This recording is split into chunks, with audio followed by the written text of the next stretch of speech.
Alright guys, HyDra again today. Hope you're all doing well and enjoying your day so far. With Toronto Ultra playing 2 games this weekend, one of which last night and one against Atlanta FaZe on the Sunday. BenJ and Scrappy have been going at it over the last couple of days. Not just the beef on the flank a few days ago, but especially on Twitter last night. And since deleted tweets going down, Ben not getting the chance to respond just yet. Very much enjoyed your thoughts in the comments below. Hit the like button if you enjoy. Subscribe if you're new as always. I greatly appreciate it. First of all, I wanted to discuss a few things on last night's games. Did want to dive into as well the World Championship situation because, as we discussed last night, it's going to be, of course, in Texas, just north of Dallas, in Allen, Texas. I think it technically is. We looked at the Google Maps yesterday. I'm not going to do it again today. And of course, as Kenny says, last time he played in front of a home crowd at the World Championship, he won it, right, in Vanguard when it was in LA. It wasn't hosted by LA, as the World Championship was hosted by OpTic this year, but nonetheless, still a similar story, and there was still discussion on it at the time. But I did just want to clarify, because I thought this kind of screenshot here that we looked at yesterday was maybe taken from,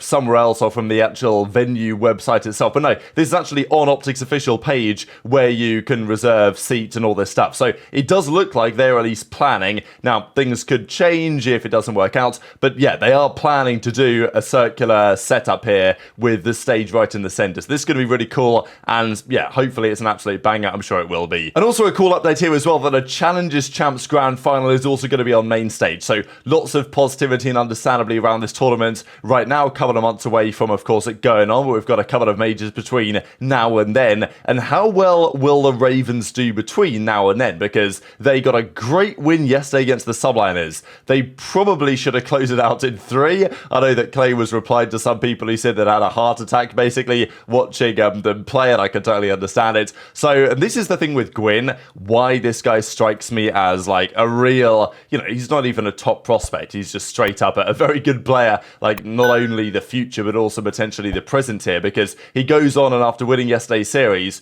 straight into some, search and destroy Charles, search and destroy tourneys. That's what the guy does. He said it as well in his interview that like he's just constantly focused on getting better. And those are the type of players that Clay loves to work with and team with and bring up, but also just those are the ones that succeed, those that actually grind hard and put in the work, because there are a certain number of players, I think, that they make it to the CDL. I wouldn't say they slack off precisely, but they don't grind as much as they did when they were trying to get into the league. They get their spot, they get their, decent salary, probably nothing crazy for some of these guys. And, then the point is trying to maintain the spot. That's always the debate we have, that some players want to win and some players are pretty happy being, top 8, top 10, top 12, top 6, as long as they can just maintain their spot year on year. That's fine. Whereas back in the day, when the salaries didn't exist, you had to win or you didn't have a job, basically. That was how you got your money. I'm not saying we should go back to that world, but I'm just saying that, the players that really want it and put in the work, those are the ones that actually end up on the top teams and end up being staples in the league for years.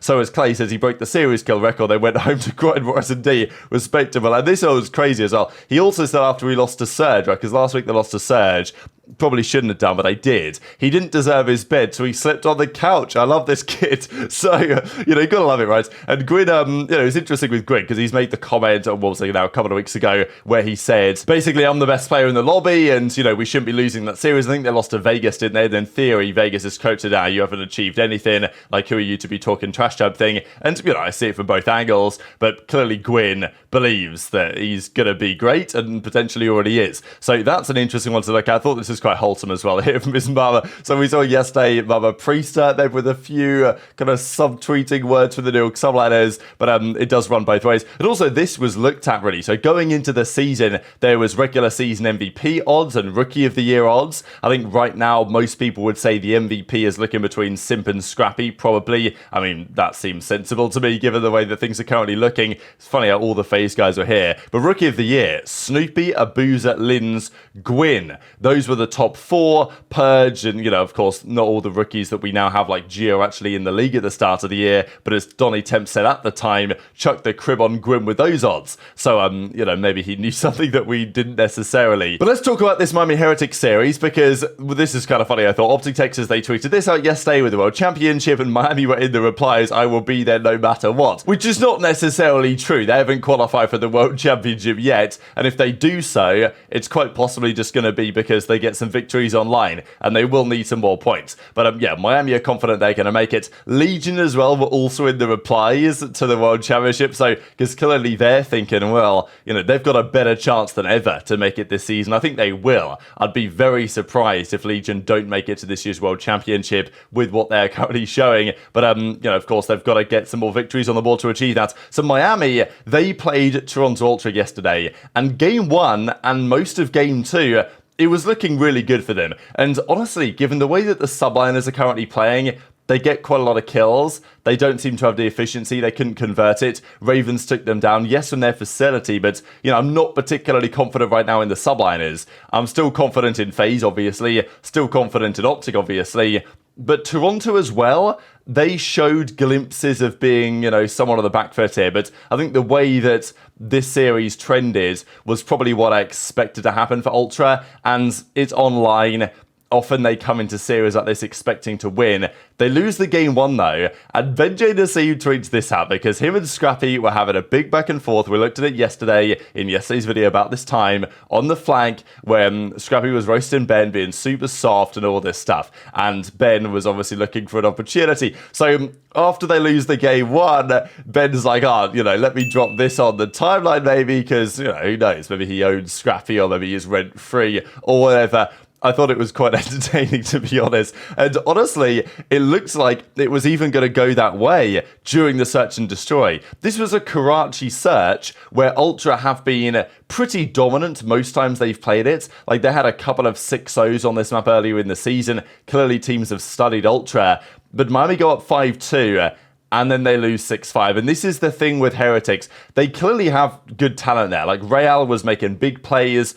You know, the skill on the team is not really a question. The question really is, when the pressure is actually on, can they deliver? And I think this is what affects them on LAN a lot of the times. Like, they're in front of a crowd, you know, the pressure is higher in that scenario than you're playing from home, and, you know, they tend to bottle it. They haven't won a map yet on LAN. And here they are up 5-2 against Ultra. They lose 6-5.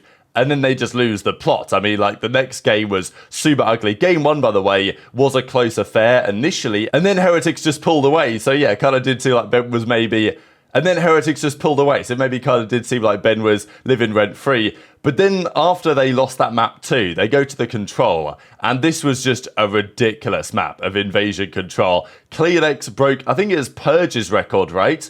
He had like a 4.5 KD or something in a Skid Row hardpoint earlier this year. CleanX dropped a 6 KD, 24-4. Scrappy was 21-7. Insight was double positive. You know, someone's usually got to go negative. So Envoy here goes 10-16. And they completely slam Heretics off the face of the earth. And then game 4 was kind of closer, but Ultra win it regardless. So, yeah, that bottle from Miami, it's just interesting timing, right? Because, you know, Miami Heretics, they come out and say, oh, you know, we're going to see you at the World Championship. All of a sudden, it's looking quite good for them to beat Ultra. Then they collapse and it doesn't work. Still, Envoy not with a great series here, but Scrappy has a 1.43. So, after Ben tweeted out that kind of like Grim Reaper gif, whatever you want to say, after he put this on the timeline, Scrappy dropped like a 2 KD and didn't lose a map from then on out. So, you know, I imagine there might be something similar to that. I don't think Ben was on the flank last night, so that is maybe why this didn't go too much further. But we certainly did see some drama between the two of them last night, and we'll get into that right about now. So, BenJ, this guy, and you gotta say, this clip is hilarious, because the way he talks here, it's like, you know, it's like he makes all the decisions. And sure, initially, it was like Ben and Zoomer's show, and maybe in some sense it still is, but, you know, as far as I'm concerned, the flank is kind of Zoomer's show, really. Like, it's a FaZe show as well, and Zoomer is on FaZe, and Zoomer is the face of the show, and, you know, he basically runs the thing. So, you know, it's interesting that Ben feels like he has the authority to make such claims. But anyway, Ben and Scrap obviously had a back and forth. Ben weren't happy about it, and he said straight up on stream yesterday before the games that if that happens again, if Scrappy starts talking all this crazy, he's not going to be allowed on the show. At the end of the day, like, if you're going to come on the show, be a polite guest. And he wasn't, and then he cooked me at the end. Like, he's very lucky that we'll give him a pass on this one, but if it happens again, I'm going to literally not allow him to come back on the show. So, I don't know. The whole show was a mess yesterday. I felt like I contributed to the mess, and I apologize for that. But I also felt like it was just all this complete shit show. I also want to say one more thing. Well, the interrupting thing, I think Tommy's at the end of the day, if Tom wants to host a show, I think he's gotta step in. Like if he doesn't, if we want to have better flow on the show, like we need to have a better culture of like him directing traffic on the show. So Scrappy in the replies is like, are you serious, Ben? Like, we're still going on about this, calls him a bitch straight up here on Twitter. And then they even went further on this, right? And this was pretty funny for Ben, I can't lie. Like, I do think Ben needs a bit more self-awareness in these scenarios sometimes as to why people feel a certain way. But, I do, and sometimes he is a bit too soft. But I thought this was pretty funny. So Scrappy then tweeted out a since deleted tweet. So we're just hosting Champs as a home series. We discussed that yesterday. And Ben then said, "Crybaby cheese" in the reply, which is, it's such a stupid term, but I love crybaby cheese. Like, this has got to be one of the best things the COD community's come up with in years. So he drops the crybaby cheese, and then Scrappy hits the replies as well. And then Ben actually responds with the following, and then Scrappy decides to take it one step further. This guy, again, Scrap can't help himself, can he, right? Because the same thing was happening with the Drazah thing, right? With the whole girlfriend beef at the start of March or whatever it was. And then it kicked on further, like at the major or whatever. So, yeah, Scrappy then deletes all this, but just imagine where you'd be without Tommy, of course, that Zuma, only God knows. So, interesting comment from Scrappy. To be fair, people would roast Scrappy for this and say, like, imagine you weren't good at COD, what would you be doing? Because, COD pros get roasted, don't they? And to be fair, Ben did hold a respectable job at Esports Engine before doing the content thing full time, and still working out for him. But there's always a question on this. So these two getting into it as always, and as Parasite says to Octane, well done, boys. We are the least problematic flank co-host, because it's always dramatic on the show. Of course, the community has their perspective on Ben and, what Zuma should do about the situation, but I don't expect all that much to change in the grand scheme of things, but these situations just seem to continue onwards, and as Parasite says, Scrap versus Ben, so you could determine who might be who in this case. We also though have some games to discuss this evening. 3 more matches going down. Tomorrow's pretty exciting because FaZe versus Ultra, so not just Scrappy versus Ben this weekend, but Scrap versus Drazah is back on the menu to row, and sure, it's only online, but it's the first time we're going to get those two teams play. They didn't play at the major, unfortunately. I was really hoping that FaZe versus Ultra would be a game at the major, but frankly, Ultra were not good enough, and that's what Drazah said after the fact. He was like, look guys, Scrappy, if you're going to talk trash to me, at least get better than top 4, like, don't place trash if you're going to talk all this trash. So that's tomorrow. But tonight, Thieves play Miami. This to me is actually really quite interesting. Miami could have beaten Ultra yesterday. They very nearly went up 2-0.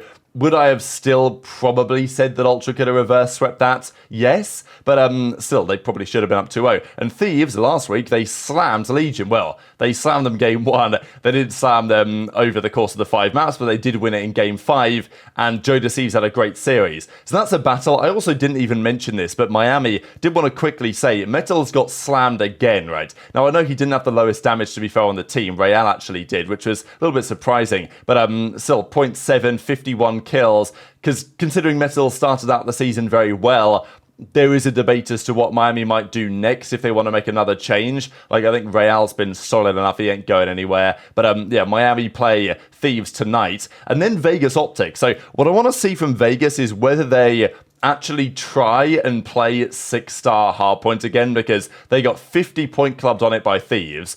But this is a new team. Asim is in, Purge is gone. So I wonder if they'll play that, or whether Vegas just don't like the map and don't want to put it in their rotation, because they could auto-veto it if they wanted. And, OpTic, I wouldn't say OpTic are vulnerable, but OpTic are beatable. Yesterday against the Seattle Surge was not exactly clean, right? So I think that Vegas will feel confident they can maybe do some damage here. So I think they'll probably avoid 6-star, a map that OpTic have now won a couple of times. They beat FaZe on it, and of course they beat Surge on it just yesterday. So we'll see how that one goes, and Asim's debut series, again, for a new team on the Vegas Legion, whether they can take the series the distance. I think what I want to see from Vegas here is just, something in Search and Destroy. If they can win the game 2 Search against OpTic, take it map 5, maybe even win a map 5, like, that would be big for Legion, because that's where they struggled, really, is converting Search and Destroys, and certainly converting game 5s. So they'll need to try and turn that around. And then Surge New York, that is actually, on yesterday's evidence, pretty interesting, because Surge beat Ravens Ravens the other week, and Ravens beat Subliners. So that might be more interesting than initially meets the eye. And if Subliners were to go 0-2 on the weekends, that would be quite the storylines we're going to be discussing next week. So very much interested in your thoughts on all this stuff in the comment section below. Hit the like button if you enjoyed, subscribe if you're new, take care, and I'll see you next time.